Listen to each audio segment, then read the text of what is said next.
Hello friends, it's Kayla. This week I'm going to be reading some cozy mysteries and vlogging along the way. I'll catch you up really quick and talk about my TBR for this video. So, in my cozy mystery journey or series so far, I've read After Finley Donovan, which kind of sparked my enjoyment of lighter mysteries. I have read 10 things. I did a two-part series where I read the first chapter, talked to you about it, pit books against each other, and then read 5 of my favorites, and then in the other video I read 5 more. At this point, I am very interested in continuing with some of those series, so there is going to be a sequel episode, but I'm gonna wait until the new year because I plan to continue in the A Deadly Inside Scoop one, Dial A for Aunties, A Curious Beginning, and then the Finley Donovan third book in the series, and the second book in the Magic Lies and Deadly Pies series. Both of those come out in early 2023. So while I wait for that 5-book TBR to be built and to be released, side note, we are going to be reading the Finley Donovan third book for the Literally Dead book club in early 2023. So catch up on the series. It's my first time doing a sequel with the book club, but I'm just so excited to read it and I want to talk about it with all of the Finley Donovan fans. So in the meantime, I plan to have a 5-book TBR, but I just keep adding books to this list and now suddenly I have 10 again. So these are all cozy or light mysteries that have been recommended to me or I've recently discovered. And I'm gonna read the first chapter again of all of them, tell you just my initial thoughts. And then what I'm gonna do in this video is I'm going to rank them by which first chapter intrigued me the most to the least. And basically over the next week, I'm just gonna get through as many as I can. I'm assuming it will be at least 5, but definitely not all 10. The gimmick of this video is I'm gonna select something, some type of activity that's happening in each of the books and do that activity myself. For example, I might have to go rock climbing, drinking bubble tea, hopefully not having to murder anybody. So let's start here. I picked up some like traditional mass market cozies. This one is Scene of the Climb by Kate Dyer Seeley. I thought this would be fun because it's set in nature. We're following Meg, who has faked her interest in the outdoors so she can get a job in this magazine, and then she witnesses a death on the mountain. Then I have Death by Bubble Tea by Jennifer J. Chow. In this we follow Yale, who sells bubble tea. One of her customers dies and maybe it's because of the gold flakes that she put inside the tea. One that's been recommended by you a lot is Agnes and the Hitman by Jennifer Cruzy and Bob Mayer. And this follows Agnes and a dog napper that enters her house, and then she's saved by this man named Shane who crawls through her window, but he is a part of the mob and they have to work together for some type of goal. Also recommended by a lot of you is The Sweetness at the Bottom of the Pie by Alan Bradley. In this we have an 11-year-old detective named Flavia, and in this she finds a man dead in her cucumber patch and she needs to solve the mystery. Then I have some more recent releases from Kensington Cozies.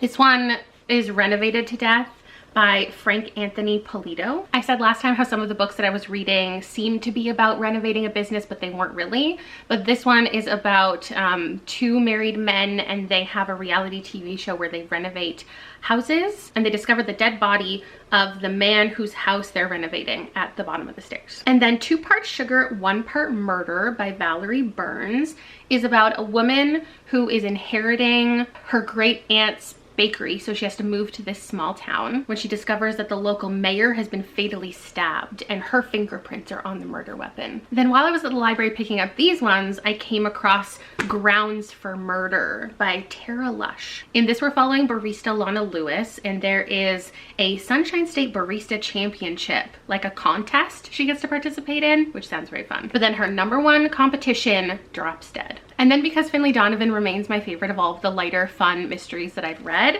all 3 of these ones I found because they referenced 4 Fins of Finley Donovan. This one is Grave Reservations by Sherry Priest.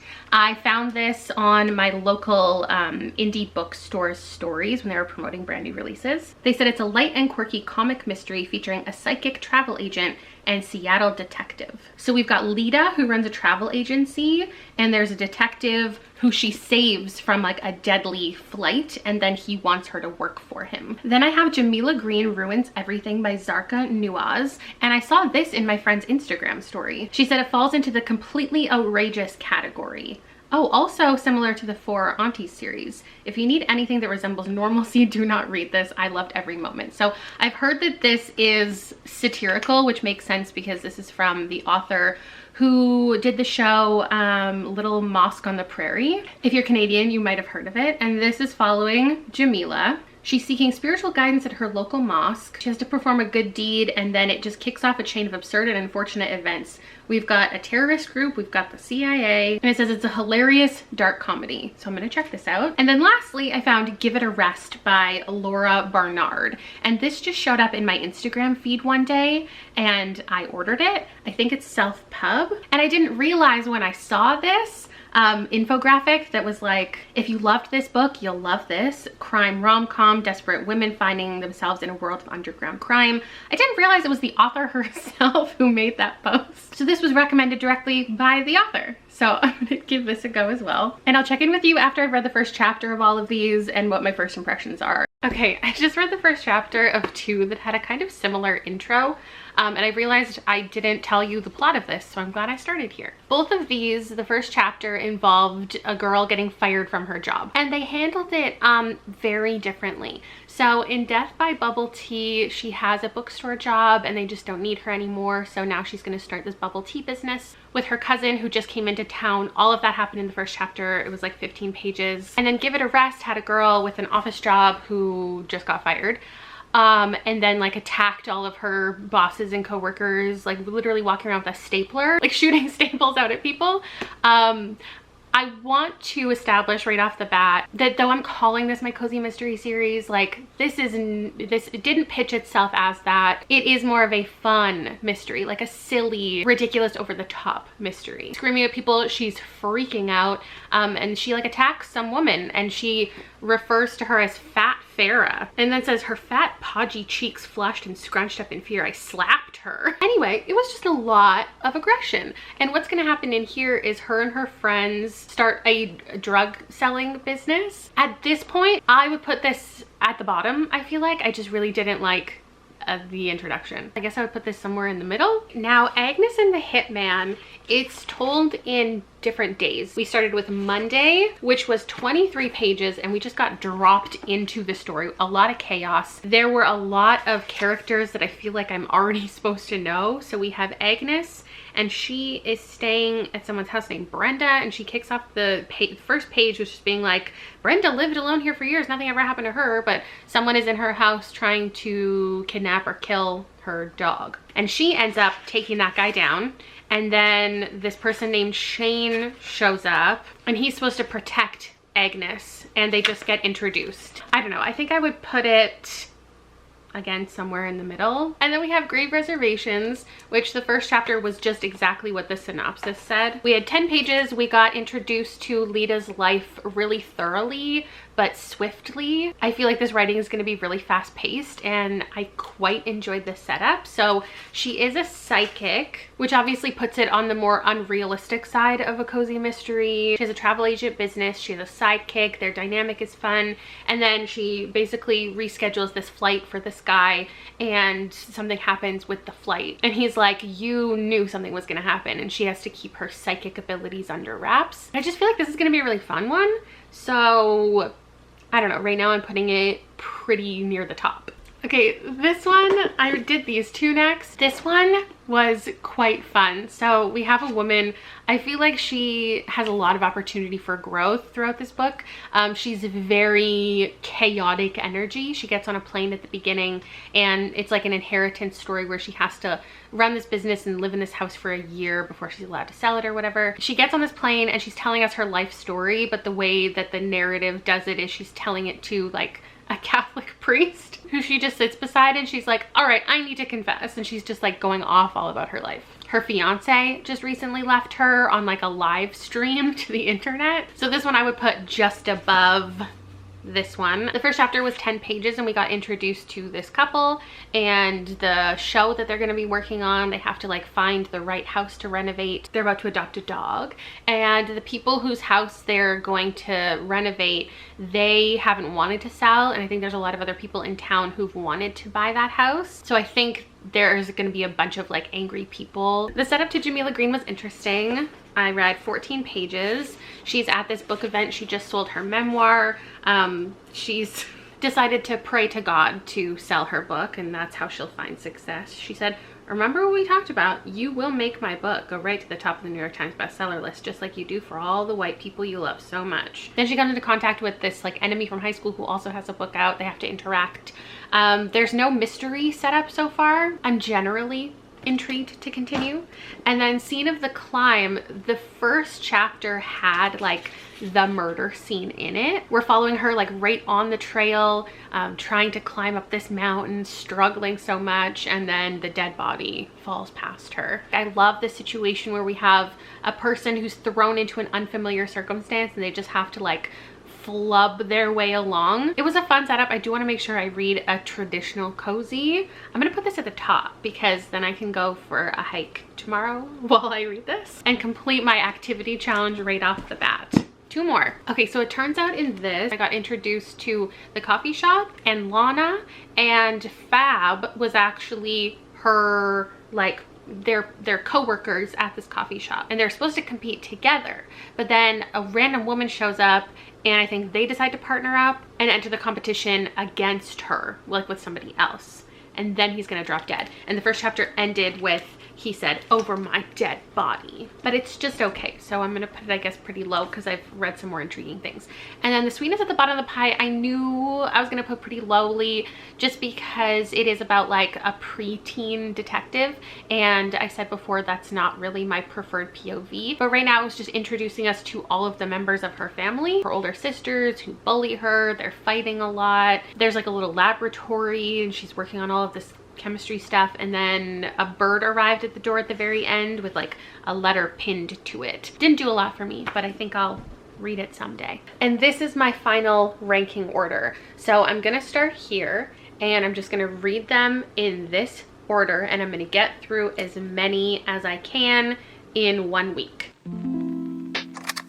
It's a brisk but sunny afternoon, so I'm just getting my running shoes on and I'm gonna go for my favorite walk. Today's, I feel like, the first day that cardigan weather is here and it just feels right. Got myself a hot drink. This isn't gonna be like a hike, which is what would be appropriate for the first read, but more of a casual fall time walk. I read the first 40 pages and she is already on the hike, I think, where the thing is going to occur, the death. She described this hike as being at a gorge, a sea level passage through the Cascade Mountains, towering plateaus on both sides of the massive Columbia River. It says, "I continued east past waterfalls and under a canopy of evergreen trees."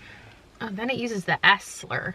Anyway, so my walk is not gonna be quite the same. There is a river and there is a waterfall. So we're gonna do that. She somehow just like winds up in kind of a job interview at a local cafe.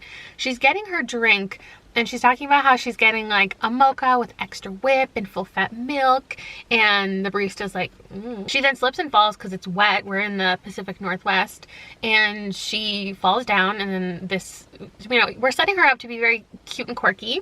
And then the man who's there literally says, "You're so cute and quirky," while staring at her boobs, which I think she takes as a compliment. I can't tell yet if she thinks this guy who's interviewing her, who's about to be her boss, is like sleazy or if she's into it. But then while she's on the floor, a girl walks in wearing high heels, how dare she, gives her a look, and then she goes, oh, and of course she ordered vanilla latte, skinny, non-fat, sugar-free. I can already tell that food and body image is gonna be an issue in here. She's already working for this paper now, and she already has her first job.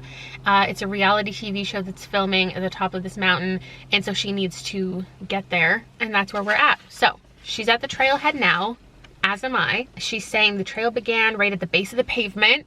Same. A narrow path packed tight with gravel, headed straight into heavily forested woods. Oh, and it's eerily quiet. This is exactly my situation. Here's a little montage. Is it already happening while I'm talking to you? Probably.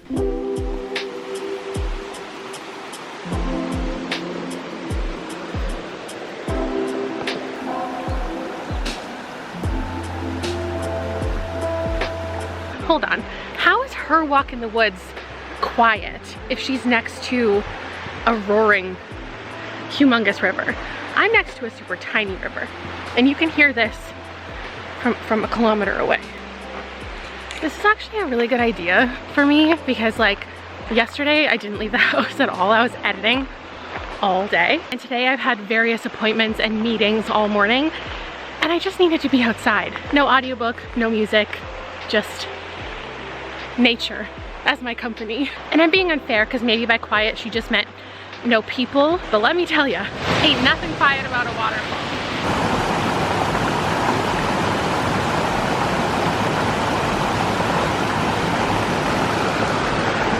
Okay, I had my little PNW walk in my PNW forest with my PNW coffee, and I need to go get some PNW groceries and get home before I pee and W my pants. I technically live in the Pacific Northwest, but it's a very like American phrase. Like I don't know any Canadians that would say they live in the PNW, except me right now. This book is set in Oregon, which is somewhere I've never actually spent much time, but we can't go that hard with a themed video. So I'm gonna go home, read some of this, tell you about it. So I finished it. I just didn't feel like there was much to update you on. The mystery remains the mystery the entire time. The story is pretty much one note the entire time. We do go back in the woods a couple times for various things. So the atmosphere was definitely good. I enjoyed that. I actually enjoy the mystery itself because we have a cast of characters felt distinct and you could definitely tell them all apart pretty easily. And the way that the mystery was laid out of who killed Lenny, Meg would like find little clues and things would come up, and there was lots of opportunity for us as the reader to make a prediction that came true literally a paragraph later. I think a big success for a cozy mystery is to make you feel intelligent as the reader, for you to be able to predict what's happening, but also not so much so that you can guess the entire ending, which I didn't. So huge props for that. Definitely feels right around a 3-star. Generally, like, this main character is very like, I'm not like other girls throughout the entire thing. She drinks beer and she's like, all the other girls are drinking wine. And for a book that has absolutely no diversity in its cast, it was weirdly obsessed with Native Americans and continually, aggressively talking about things. Like her grandma has this bookstore and it's all about like gemstones and spirituality, but also like she's selling Native American drums, and she has like a life-size statue of Sacagawea that she says like, oh, I'm so glad that her spirit looks over me as I sleep. And what else? There was like a card deck where she flipped one over and she was like, it's a cougar, that's your spirit animal. Those references were just a lot and reminded me not of a, you know, this is what we're doing in 2014. I don't know, it just felt like, because I've talked about this before when I'm rereading childhood favorites, and like books from the 90s are very much that vibe. Anyway, what I wasn't expecting was the cliffhanger, get it, cliffhanger, on the last page, which almost makes me want to pick up the sequel, but I don't care enough about this character and her love triangle and her history with her father. It really was just a lot to get through, but the mystery itself like was decent. I didn't guess who done it, but also like because of the main character and her attitude towards certain people, like it's kind of annoying that that was the culprit. And I think there's just a lot of underlying issues that I feel towards this. A lot of misogyny that is not fully explored. I'm actually gonna play Wordle. Are we all still playing Wordle? Is it just me? I play it every single day. I don't know about the other books, but I'm gonna try to take a 5-letter word from each of them. Yeah, I think I can for most of them, and use that as my starting word on Wordle. So today, should we do scene or climb? Climb is less risky.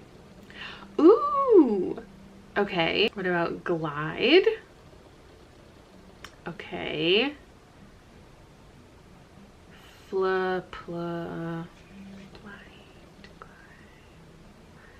Align?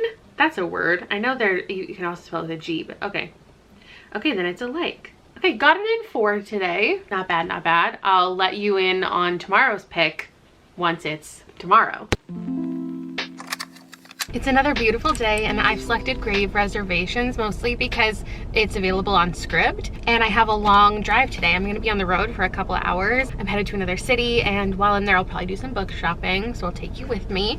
And I really like the sample that I heard of this. Sorry for all the traffic. There is a vehicle on the front, so I feel like maybe they'll go on a road trip or there'll be a ride along or something, and I'm already doing the thing that the book is doing. I wasn't expecting the second chapter to be like from the POV of that other guy. It's not written in first person, but like it's really focused on the detective in the next chapter, and I feel like it's going back and forth between the two.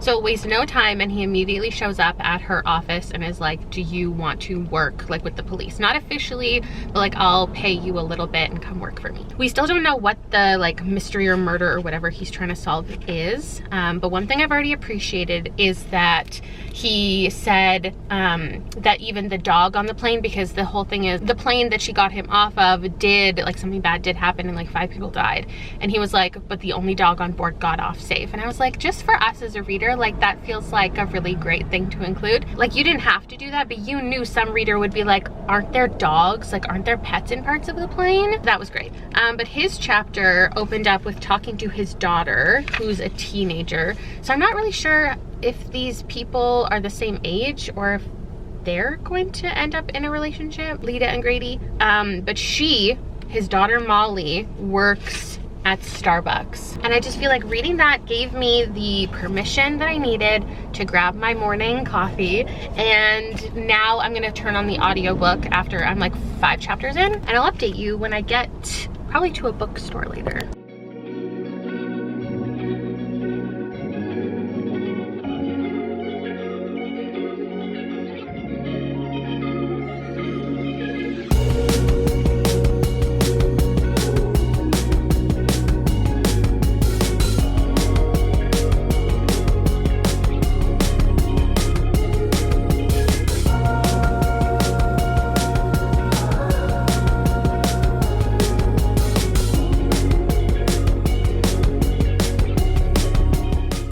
I've done everything that I needed to do today. I didn't have a lot of success book shopping, which is surprising to me. But one thing I found, pretty much the only, well, there's a couple other things I can't show you, but one thing I found is As the Wicked Watch, which is the first in a mystery series, a thriller mystery series that I've been keeping an eye out for. I am officially halfway through this book, and I finished sipping my chai at exactly chapter 10, which opens with, the next day, Lita gripped a mug of hot chai. So I'm already living like my book without even planning on it. I really like the setup of this book. It is reminding me of Finley Donovan. We have like a female duo who's very close, who are like partners in this mystery solving situation, even though only one of them is like the psychic one. And what's interesting about her is up until this point, she's only had like feelings. Like, she has a feeling that something's gonna happen. She does this karaoke night where she'll like touch somebody's possession, and she'll like sing a song that fits perfectly with a decision that they're trying to make. But when she meets up with this detective, he has a mystery to solve and she has her own mystery to solve. There's been a death in her life as well, and getting involved with him, like, it's more psychic than ever. She'll actually have kind of visions and auditory, like she'll be able to hear what was happening at a crime scene. And just the way that the mystery is being laid out, a lot of mysteries in general, but especially cozy mysteries, we're there right when something happens. Like, the main character has found a dead body or is responsible for a death or something. But in this one, this case has been brought to her, so the mystery is introduced to us in a very like organized fashion. The detective is like, here is what happened, here's all the clues that we've found so far, here's all of my assumptions and predictions, now you bring your psychic ability to it. I'm having a really good time, and I think the drive home I'll be able to finish the entire thing, so that's fun.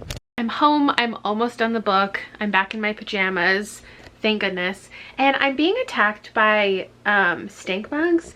I don't know what is going on, but they're really taking over my life. You can see them through my curtains, and it's very spooky. They're not inside, but they look like they're inside.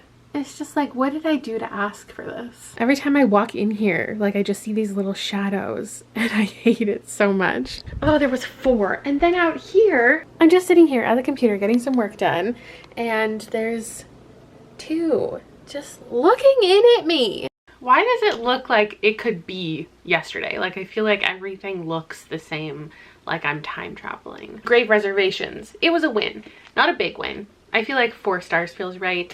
It was fun, but not funny. The main character was quirky, but not like in a cringy way, but I wanted it to be more funny. In the end, I'm glad that the relationship was platonic, even though like I was looking for a romantic cozy mystery, but I did really like their dynamic, and this is a series. So I could see myself picking up the sequel. I don't know if it's out yet, but I saw the cover because I went to see if it had a cover, to see if I could include it in a future cover design video. If you've seen them, you've seen them. Anyway, definitely for fans of Finley Donovan, but a little less funny, less romance. So, and that it doesn't make up for those things with its coziness, because Finley is like the least cozy of the cozy mysteries that I've read. It's more just like a light mystery, and this feels the same. It's a light mystery. Like nothing too dangerous is ever happening. Why I would be a little hesitant to recommend it, it doesn't do anything wrong. It's a fine, it's a good time really. But thinking about other people, it is like a lot of dialogue and not a lot happens. Like nothing happens in this book. They're just constantly talking about things, which I do like. But the fact that like I couldn't pull a single activity to do from here tells you that like nothing goes on in here. Another thing to note about this is because she's solving a mystery based on her clairvoyance situation, is it's not the type of mystery that you would necessarily be able to puzzle piece it together. So if that's your favorite thing about mysteries, is being able to solve it and see if you're right, this isn't that type of thing, because it's kind of just like, what point in the story is she going to have the final vision that tells her what actually happened? I would probably most recommend this for people who enjoyed Magic, Lies, and Deadly Pies. Of all of the mysteries I've included in this series, this is one that I would pair up with that. I am gonna play Wordle really quick because we've got the word grave. Let's go grave. Ooh, okay. Raked. Ooh. Repay. Ooh, closer, closer. Recap. Yay! And my screen recording didn't work. Perfect. Hello, friends. Yes, these are still my pajamas. I just washed my hair and I can't blow dry it because that's all in my room, which is where Liam is currently napping because he doesn't feel well. So he just didn't go to school. So now I'm trying to be extra quiet so he can nap in my super comfy bed. And I'm going to be reading this today. 2 parts sugar, 1 part murder. I'm guessing there's going to be some baking happening in here, so maybe we can do that. I mean, I'm not going to go to the pet store and get a dog. We'll see. We'll see. I'll check in with you. Okay, I don't really have much to update on this, but I'm almost at the end, so I thought I should let you know, like, what's up with it. It's really good so far. The one I would recommend most is if you liked, what is it called? An Inside Deadly Scoop or something like that. This is super reminiscent to that because she's taking over her family bakery. But in this one, compared to the other one, which was about an ice cream shop and she had a history with it, she knows nothing about this bakery. She didn't even know her great aunt, and she's just very unprepared for all of the tasks at hand. But I feel like the character is enjoyable to read. This could read very much like, I'm just a city girl and like I don't know anything and I'm too good for all of this work. And like that was a little bit of the tone for a second. Like it felt like it could go in that direction, but she's actually very just like kind and open-minded and willing to like learn. So even though she doesn't want to be the head baker and she gives that job to another person who's there, and the bakery can kind of run without her for the actual baking stuff, but they need her to actually run the business. So she's learning a lot and it's really fun to follow. And the food conversations in here, oh my god, all of the things that they're making, the flaky croissants and the cinnamon twists, and like I want it all. The one thing that's been mentioned a lot is thumbprint cookies. And there is a recipe in the back. There's only 3 recipes in this one. They're all very basic. This dog is very much a main character and I love him a lot. His name is Baby. Just this giant mastiff that is friends with everybody. The mystery is kind of with her aunt. Like she died and some people are saying like, oh, she was murdered by these people who wanted to come in and buy the property and she wasn't willing to sell it. But they're not really serious about it. but maybe that's going to turn out to be true. And then the mayor dies and her fingerprints are on the knife. And so when she is being questioned by the police, it's giving me Murder at Pirates Cove vibes, because he's very much like, I obviously didn't do it. Like, why would I take the sword in my own shop and use it to kill somebody? The same thing is happening with her. And she also has a similar relationship, not relationship, but like dynamic with the cop, because the cop is like, I believe you, like obviously you didn't do this, so maybe like let's work together a little bit and figure out who did. Because that's something that her aunt Octavia participated in, was these like get-togethers around the dining room table where she'd bring treats for everybody and they would talk about like the local crimes that they needed to solve. So she's kind of just being thrust into this position of like a 60, 70-year-old woman, hanging out with all of the older people and just taking over all of the aspects of her life. And it's pretty fun. She's read a lot of Agatha Christie novels in her life, and she's gonna try to solve this mystery. All right, my rating of this, I'm giving it a 4. And I'm gonna make the thumbprint cookies in the back right now. That's what this guy's for. So the ingredients I need is a cup of softened butter, half a cup of powdered sugar, a teaspoon of pure vanilla extract, a little bit of salt, 2.5 cups of flour, and walnuts or pecans. Here's what I liked about the book. I liked our main character. I feel like it was really fun to follow somebody who like I couldn't really relate with at the beginning, but she made a lot of progress like with her personality throughout the book. It felt very, not that I've ever really watched a Hallmark movie to completion, but it felt like a Hallmark movie. And I liked all of the characters in the book. There were definitely some like over-the-top characters, some like people you could see as potential romantic interests for her. And I will 100% continue in the series if there's more, because there were a lot of things that weren't really solved by the end. The main mystery gave really great clues throughout it, did everything that you would want a mystery to do, and then came to a decent enough conclusion, but left some things open and left some questions unanswered that I think would be fun to explore in the next book, along with obviously having a completely different mystery to be following. She is a fun amateur sleuth, doesn't really know what she's doing, but is also more capable than she thinks. And that happens with the mystery itself, solving of things, but also just in general life skills. I listened to the audiobook for a couple chapters of it, and I would recommend the physical reading experience over the audio, just because there is a lot of hashtags, because she is really obsessed with social media. She's regularly posting. She's using like her marketing knowledge to help with the bakery's sales, and it feels fine when you're physically reading it because you're kind of skimming over it, especially when it feels like it's getting a little bit repetitive, because she uses a lot of the same hashtags. And it's very much that millennial thing where people will write out their full thoughts in their hashtags. You know, hashtag the early bird gets the croissant, hashtag best way to start your day, hashtag baby cakes, hashtag post a comment and get a discount, hashtag who knew English Mastiffs were such hams. So imagine listening to that list of hashtags in every chapter. The recipe said it's going to be very dry, and we are getting there. Side note, my use of the term basic was in regards to it not having very many ingredients, not my skill level, because I don't know what I'm doing, but I don't know that this is what cookie dough is supposed to look like. It's just crumbling. It said 1-inch diameter. Do I need my ruler? Like, that feels right. Oh, hell yeah. That's a friggin' inch. But then it's just, I'm concerned when I have to press it down with my thumb, it's gonna crack. The problem with these cozy mystery books, including recipes, is that they don't have pictures. Oh! Hold on, I can do better. Gentle. No. Oh no. Oh no. Maybe they're supposed to be cracked. Oh my god. What do I do to salvage the cookie dough? Is it more butter? Okay, I'm back. The internet said I probably overmixed it. I salvaged it with some more butter. Oh god. I kind of salvaged it. What? Should I add butter to each cookie? They are cooled. There's a dollop of jelly.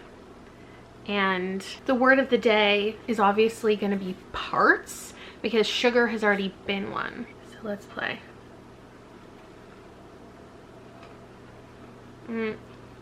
It's not. Maybe it's maths. I put the S in the wrong spot a second time. Solid. This is good. It definitely is way too dry without the jelly, but the jam made it perfect. I'm really into it. I'm glad. Got it in 4 rounds, 4 stars. Win-win. Oh wow, these overhead lights are a lot. Okay, I have everything on because, oh my god, I didn't realize I'd be able to hear myself. I've just been standing here in silence. But I have everything set up today for my channel members paint afternoon date because yes, thankfully, painting has been mentioned in here. So I feel validated in planning a painting night for the day that I was gonna read Renovated to Death. Though the painting is not like art based, it's painting a house. Like there's a paint bucket on the front, so I thought it was a pretty safe option for my activity for the day. Though I would say not a lot of renovation is happening. It's mostly discussions of architecture in general, like an obnoxious amount of mentioning every single, you know, wood grain that they walk past, every single structure, every opinion they have on every single kitchen they enter, and every house gets described at length. It was fun at first, and now it's like a lot. I'm a third of the way in, and the mystery has happened, the murder. And I think my one gripe at this point would be the reactions of every single character when that person died. It's confusing, and I don't think it's intentionally like, oh, this person's suspicious because they didn't react to this person's death, like they're probably the person. I think it's like a lack of I don't know, I don't want to say a lack of ability or lack of skill because I don't know. It just doesn't feel like a deliberate choice. It feels like an accident, that like we're just not getting the emotional descriptions of any character at any point. I'm feeling very distant from these characters, and like every single person in this book has the exact same personality. Like you can tell that some characters are being set up to be villainous or unlikable. So we'll get like a moment of that, like their introduction to a scene will be like, oh, he walked into the bar and he was mean to the bartender. But then every single character after that initial introduction defaults into the same just like silly personality. And some of these characters that I think we're supposed to like are mean, not even to each other or to people that they're meant to be. It's just like every single person gets like mad and is like talking shit about other people constantly. I have my theories for who done it. Naturally, when you have twins involved, there are certain reveals that happen that I hope don't happen in here because I've read them way too much, but I am suspicious of many people. I'm gonna go paint and then I'm gonna read and then I'm gonna finish it. Right now I'm just gonna do the background in a pink. I think that's the right answer. What do you think? Do I like that? Okay, when you see a ghost like this, okay, if you believe in ghosts, first question, do you believe they look like white figures or do they look like themselves and they're just dead? Here are my paintings from today. My channel members also working on such productive, beautiful, amazing things. And it was a really fun time. We hung out for 3 hours. That was a couple hours ago now. And I'm making my way through this. I don't know how to talk about it without sounding like a bitch. So the word of the day is death. Oh, and I got absolutely nothing. Okay, let's go to something with an S, something with an R. Okay. Move the R to the beginning.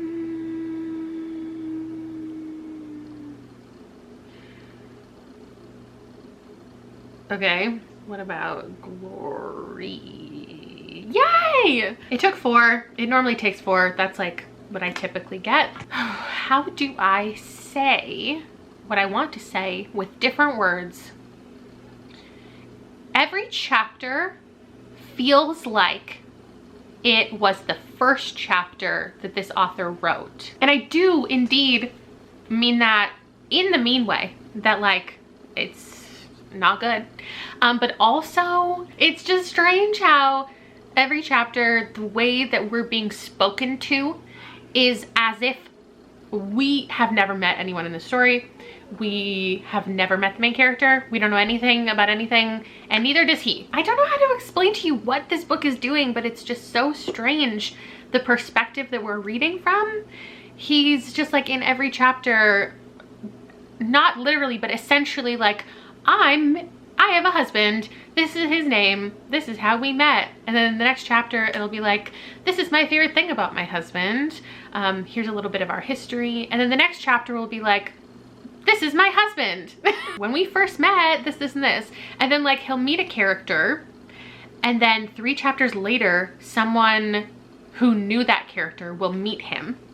And it'll be as if he never met that main character. Like they'll be talking about that person as if they're a stranger. Here we are again at the end of the night. I was excited to read this, obviously. I feel like a lot of cozy mysteries, especially in the past, a lot that get recommended are a lot of the same type of story and feature the same type of people. So I was excited to read diversely and about renovation, but it wasn't about renovation.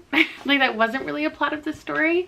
And then the mystery, it's super obvious the entire time what's going on. And honestly, like I thought this had more readers. With how much people have mentioned it to me, I thought it was like a thing, but this only came out this year and it has like under 1,000 or under 300 ratings. Oh my gosh, that bums me out so hard, because like I'm only contributing to the super low average rating it already has with my oh, I want to give it a 1, you guys. It feels awful. Oh, super. So he is responding to Goodreads reviews. Yikes. Don't love that, Frank. We still have to tell authors that reviews are not for them. I get it if it's one of your first books and you really want feedback and stuff. Goodreads should be more of a safe space, I think. Unless like people are being outright harmful in their reviews or incorrect about facts. Anyway, what didn't I like about this? It had Nancy Drew syndrome, where it feels like it was written a really long time ago and descriptions of characters are overused in dialogue. So rather than just saying Nancy said this and Nancy yelled that and Nancy walked over here, it goes, the young sleuth pondered, the slim beautiful woman considered. It's just very overwritten in that way. All of the characters are like caricatures, which I can deal with, and I feel like that is part of a cozy mystery when there's just like ridiculousness, but you need to pick and choose where you're gonna put that. I wish him all the success in his writing career, and I'm sure there is an audience for this. It's just not me. I'll see you tomorrow. I've been reading this all morning, and I just keep reading and I keep going because I'm waiting for an activity to occur that I can partake in, because like it's the afternoon, I want to go do something, but this definitely just is not a book that lends itself to that unless I want to go to Pakistan today and then have my determined family to follow me there to save me. This is a really excellent book. It is so well written. It is just pure satire, and I feel like so many people will not like this, but those are the people who wouldn't pick this up to begin with. I think like if you know what it is going into it and you're down for the ridiculousness, it's giving exactly what it promises. But I know that there are people who will say like there are certain things you don't joke about, but this kind of lighthearted take at some really serious topics, it's a very strange book. I would sum it up by saying it's like watching a comedy show that feels like it should have a laugh track, but then there's no laugh track, and so you're left just in this strange feeling of, was that funny? Did they mean what they just said? And if you've consumed any other media from this author, it is exactly the same vibe as the shows. You don't get the reaction from characters, so it's never like someone says something funny and then it's like, oh, and then the person smirked, the person laughed, the person reacted in any way. It's like we're just on to the next scene and you're left with this uncomfortableness. And it's really working for me. So we have Ibrahim, who is the new imam, and she goes to this mosque, Jameela, because she wants to connect with God for the first time in a long time. So she's seeking guidance from him, and he tells her to do this good deed. There's conversations about like homelessness that I feel like are really well thought out, because Jameela's pushing back, like, why are we assuming these people even want help in the way that we're assuming they want help? Like, we're not even asking what they need. We're just going, we're saying, hey, come live here, we'll shelter you, eat this exact thing that we brought. And then the people that they're engaging with, like, they have preferences and they're real people, and they're discussing how a lot of people ended up in this situation. And there's one man they decide to help together, because Jameela's like, if I'm gonna do this, you need to do it with me, we're a team. And Ibrahim is a very naive, just kind man. And throughout the book and all of the wacky scenarios they eventually get into, because this man joins a terrorist organization, and then they go to the police and they're like, you need to help us because our friend got caught up in a terrorist organization. And they're like, oh, you have ties to terrorism? Let us hold you here and interrogate you. And it just ends up like them being taken to different places, torture. At one point, Jameela is tasked with killing somebody, but the language itself is still pretty light. The like torture and discussions about it are not really descriptive. It's a lot of like threats. And then I don't want to spoil things, but I want to give you a vibe for what it is, and like what these characters are so distinct. So like at one point, somebody helps Ibrahim, and he's like, well, at least I got sent a wife, even though she was like literally about to torture him. And then Jameela meets up with this guy who does assassinations, and she wants to learn from him. She's like, sorry, I think we got off on the wrong foot with you telling me I had to be killed and then me getting all upset about it. Let's start again. My name's Jameela and I'm a writer. What do you do besides assassinations? Is that a hobby or more of a full-time thing? And it's just like so stupid, the situations that they're getting into, but there is also a lot of like really serious topics, and like the history of the United States and of these various countries, war and foreign policy, but also just Jameela willing to do whatever it takes to get her friend back, because it's kind of her fault that he is being assumed to be a terrible person. Oh boy, I spent all day reading this. I ended up wanting to read it rather slowly, so it's already at the end of the night. There didn't end up being an activity for me to fulfill by the end, but wow, this was 5 stars. Right now, I think I could say this is in my top 10 books of the year. Once again, just like my last cozy mystery video, or my first one, the one that was least like fitting into the cozy mystery, like could fit in other genres better, that's my favorite. This was absolutely absurd. Like, I can't downplay it. I can definitely see how people who take their religion, like, which is fair, very seriously, you might find she trivializes the Muslim experience, and is doing a lot of things for her own gain. And also just seeing her struggle with her own faith throughout the book. Like, it's not comfortable to read. I'm sure it's not comfortable for a lot of people. I also don't think that Jameela is supposed to be a likable or relatable character for any / the majority of this book. Like, it's satire. I do think it's fair though, people who aren't gonna end up liking this. And I hope that more people do pick this up. It doesn't have very many readers, and that people love it, because I feel like, I mean, white men, they excel in satire. Like, their books become classic literature all of the time. So I hope more people give this a go. I'm gonna go buy my own physical copy like tomorrow. The type of, see, it's so hard to talk about the plot, so I'm not going to, because everything that happens and like the domino effect is based on some of the very initial mysteries that we kind of get, or the first couple of reveals that we get rather, that are like honestly kind of shocking. And the series of events that goes down is not easy to read a lot of the time. So to sum up the tone, like the extremist group that she names in here, she calls them DICK, that's their name.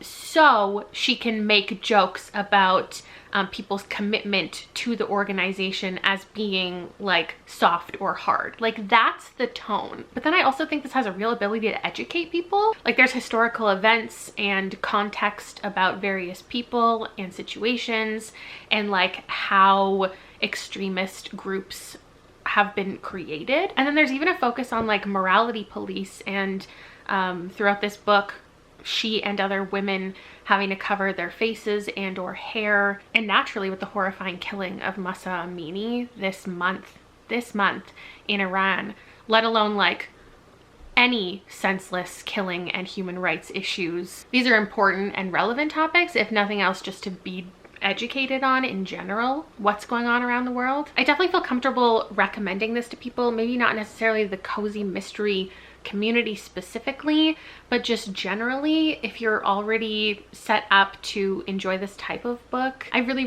would recommend it. So, oh, I need to do the Wordle. Let's go ruins, because I don't think green, that's just more risky because there's like a double letter.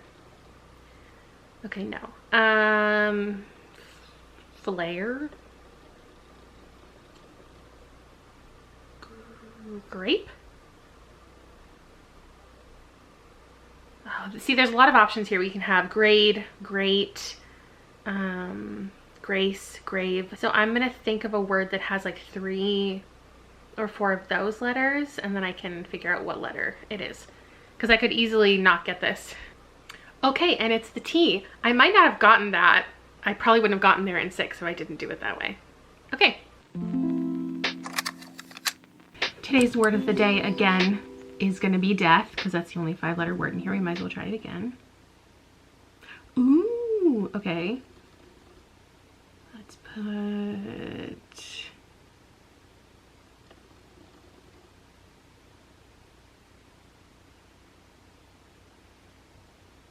Oh my god, they're all still in the wrong spot. Does it start with the A? Adult? Ooh, okay. Okay, the last vowel left is I, so yay! That feels so appropriate for a murder mystery. Admit. Okay, so how far am I into this? A third of the way, I would say, and we've had the murder take place. You good? What? You good? Yeah, I have to stretch. The suspected murder has happened.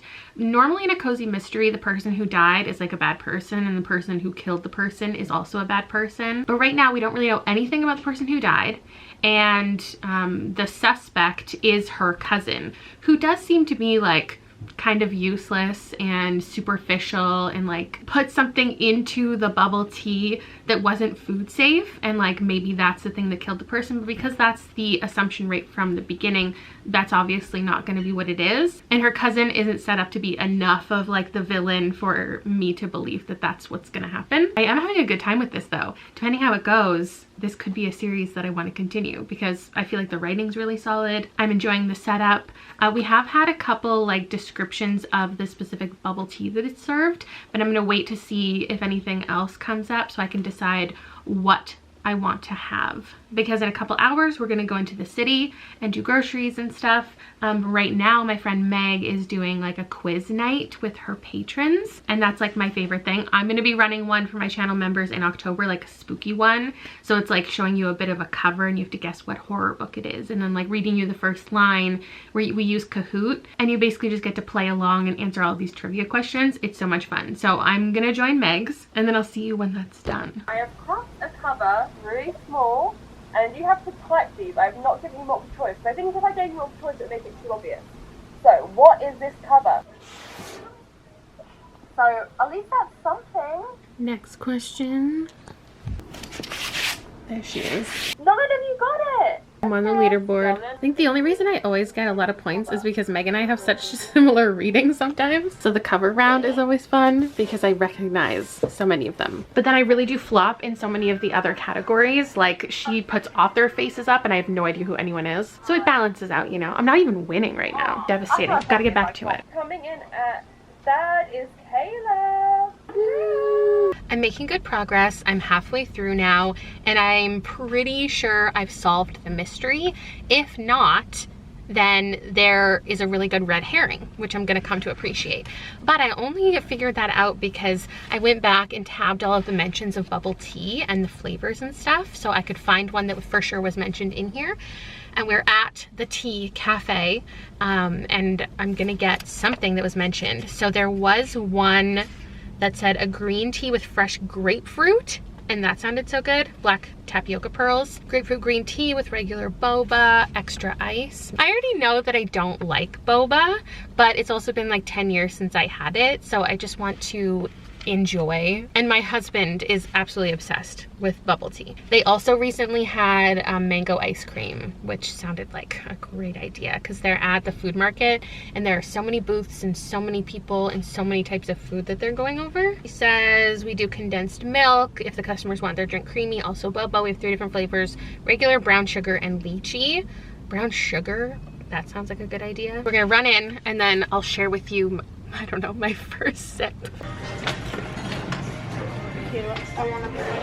Okay, I got the grapefruit thing. The boys got things that don't look like bubble tea. Rob's looks like a frappuccino. It's just caramel macchiato blended. Oh, that's overexposed. There we go. Wait, if you show yours. What is it? Oh no. Taro. This is what I'm reading. Death by bubble tea, and you're gonna drink bubble tea. Yeah. Interesting. I think the green tea would have been more like aesthetic for a photo, but I wouldn't like it as much, so. Super satisfying to watch that happen though. I like the flavor more than I thought, but I'm still not really into the balls. I actually really like the flavor more than I thought with the grapefruit in there. We have found ourselves on a mini hike to a turtle pond. Haven't seen a turtle yet. Hello. It's quite late. Don't mind the sound of Rob folding his laundry. I finished this and I'm giving it 4 stars. I have another win, so that's exciting. I really liked Yale as a main character. I feel like the mystery was predictable enough that it all made sense. It wasn't exactly who I thought, but it was the vibe that I thought. Some cozy mysteries, while they remain cozy, there is still this element of family expectations, and they get a little tense and intense as a reader because you want nothing but good things for the main character, but they have so many things that people expect from them, like success with business. And I feel like this had a really perfect balance of like hanging out with family, what her family wanted from her, goals that she set for herself, and she doesn't have like a ton of ambition throughout the book. And I feel like that's a really enjoyable main character for me to read. Sometimes I want an assertive person who knows exactly what they want and they really go after it. And sometimes it's just nice following someone who's just moseying around in life and everything is fine, you know, like even though she lost her job and she needs to replace that income, she's still just like living in her apartment and she doesn't really love technology, and she comes to realize certain things about herself, certain like light judgments she had on other people, and she changes a little bit as a character, not in like ways that you feel like she absolutely needs to, but she comes into her own, and it's a really fun story to follow. I know she also has another mystery series called Mimi Lee Gets a Clue, which I feel like I've had recommended to me before. This is a new release, so I don't know when the sequel, if it's been announced or anything, but I think I will continue in this. So that's fun. And I unexpectedly kind of fell in love with boba today, which was weird. I previously have like not liked it, but after those first couple sips and like wondering if it was for me, I like downed the rest of it and I want another one. So yeah. All right, back where we started, kind of an anticlimactic end to the vlog because that was the last book that I read this week. I still had time to read one more book and I've actually spent the last couple days reading this.